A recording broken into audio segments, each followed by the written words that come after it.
Apple really wants you to use widgets. All of the major Apple operating system updates coming this year are leaning more into widgets.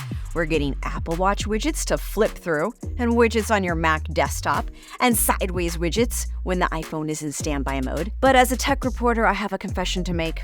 My name is Bridget, and I don't widget. I just never cared about taking the time to set up widgets. Of course I know what widgets are. It goes far back beyond Android phones. I was using widgets when we said Web 2.0 was the future. I'm talking 2007. I was downloading news and weather widgets on a device called the Chumby. It was a smart home screen ahead of its time. Apple had widgets before that even. In 2005, on the 5th version of Mac OS, it was named Tiger. There were many applications called widgets, and it was part of the dashboard. That was 18 years ago. And even if you weren't on Mac, there were Windows widgets. Remember Vista? Yeah, they called them gadgets. So I know widgets. It ain't nothing new. But why is Apple pushing hard on widgets now? Again. All right, fine, Apple. If you insist that widgets are going to be a thing this year, I guess it's one more thing I'll have to poke around this week on my iPhone to see if it makes my life any better. But will adding widgets to all of our screens really make computing easier or just more cluttered? Maybe it depends how you widget. I'm Bridget Carey, and this is one more thing. At the WWDC keynote reveal earlier this month, Apple gave us a lot of widget talk. Think of them as mini apps with information updated at a glance. And it's going to be front and center of your iPhone, Mac, iPad, and Apple Watch. But you'll have some control over how much it's in your face. You'll start to see the new options appearing in operating system updates that are rolling out later this year. And there's going to be more interactive widgets in iPadOS 17 and iOS 17. So you can take action right from the home screen or lock screen just by tapping these little app previews instead of diving into the full app. You're going to be able to control smart home devices, pause music, or check off items on your to-do list, that kind of thing. The point is just to get something done quickly without loading the whole app. Of course, the iPhone already has the option of widgets, but there's going to be even more ways to widget. iOS 17 is going to have a standby mode. It'll show previews of information on the screen when it is sideways and plugged in, like a smart home display.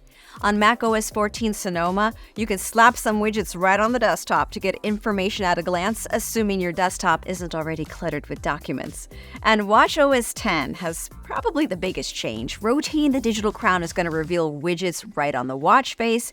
You can scroll to flip through these cards of information, like your timers, activity progress, weather. It also is smart enough to show you information that's relevant to the time of day, like medication reminders or upcoming meetings. I am a simple woman who likes a simple home screen of my most used apps. I also just never got around to trying widgets because it felt like homework, and it would push my other app icons out of the way. And not all apps I use have a widget. My work uses Microsoft Outlook, and the widget for that is blocked, so calendar widgets become kind of useless. But regardless, I'm diving in, y'all. Earlier this week, I started adding a bunch of widgets to find what works and what doesn't. I found it a bit quirky, honestly, and not all that intuitive always on the iPhone. Like, why is it only showing me a limited number of widgets? If you press and hold your finger on a blank spot, you're going to get that little app jiggle. And that's when a plus sign is in the corner appearing for you to add a widget. You're going to see some options along with a list of every app that you can add a widget for.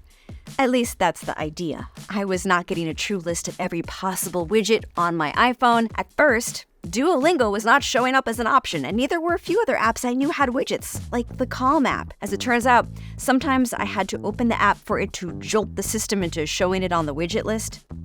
Go figure, it's there now. That's a lot of tinkering just to get a widget to work. I reached out to Apple for comment. I hope that experience can be smoothed out in iOS 17. There are also different types of widgets. Sometimes a widget can only exist on the Today view. That's the page when you swipe right, and you have to hit Customize your Today view to find the extra ones.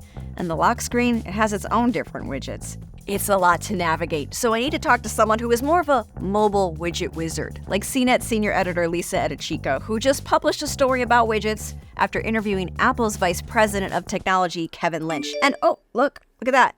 My widget is reminding me it's time to interview her now. Lisa, we need to talk widgets.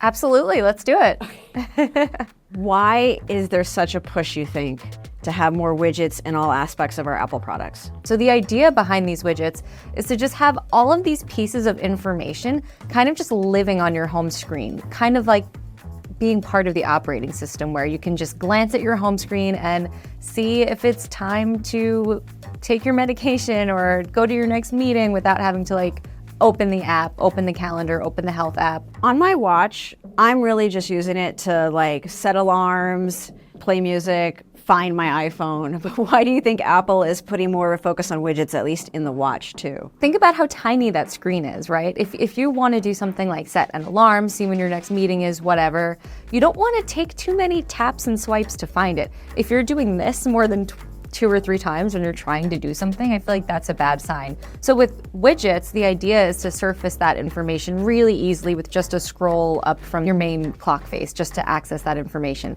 And one thing that I think is going to be really useful, I haven't tested this yet, but if you have a timer going, that's going to be the first widget that you see when you scroll up, because that's something that I use constantly. I'm always setting timers, and the problem is I never want to dig into my app list and find the timer app to see how much time is left. Do you think by putting these widgets more on the Mac desktop, are we going to be using our computers differently? I think it could be very helpful, but I also think for Apple, consistency is a really important thing, and having the experience look consistent, whether you're using a Mac, an iPhone, or an Apple Watch, is something that I think they value a lot. So having widgets that work across all 3, I think, is important for that as well.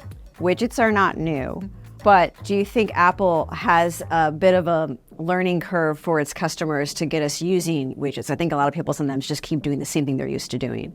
Absolutely. I think Apple users in particular are probably, and this is just my opinion, they like the comfort. They like just doing the same thing they've been doing. There might be a little bit of a learning curve. You also don't have to use widgets, so the people who do think it's too much of a learning curve don't need to use them. Do you use widgets? And what do you use? I do. I use the calendar widget, and I use the weather widget, because those are the 2 things that I really want to see when I look down at my home screen first and foremost. And then when I swipe over to the like today view, like not my home screen, but the screen that's adjacent to it, I have like photo memories and stuff like that.